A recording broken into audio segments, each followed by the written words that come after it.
Hi అండి. కార్తీక మాసంలో వనభోజనానికి వెళ్ళామండి. ఇది అడవులో శివలింగం అండి. ఎక్కడో అడవులో ఉందండి, ట్రైబల్స్ గ్రామాల్లోనూ. ఆ రోజు కార్తీక మాసంలో నాకు పెట్టడానికి వీలు కుదరలేదండి. ఇంకా చాలా వీడియోస్ ఉన్నాయండి. ఇక్కడ స్వయంగా ఈశ్వరుడే వెలిసిన స్థలం అంటండి. ఎంత బాగుందో చూసారా. భూమిలోనే ఉన్నాడు ఈశ్వరుడు. చుట్టూ పుట్టలో అవన్నీ ఉన్నాయండి. ఇక్కడ చాలా మహిమగల దేవుడు అంటండి. ఇక్కడ తీసుకొచ్చి వనభోజనాలు పెడుతున్నారండి. ఇక్కడ ఉసిరి చెట్టు, రాగి చెట్టు, వేప చెట్టు అన్నీ ఉన్నాయి. పెద్ద పుట్ట కూడా ఉందండి.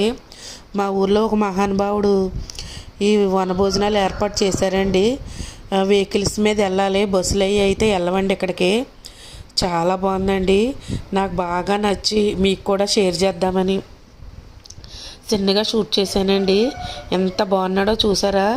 ఈశ్వరుడనే శివలింగం భూమిలో స్థాపితం.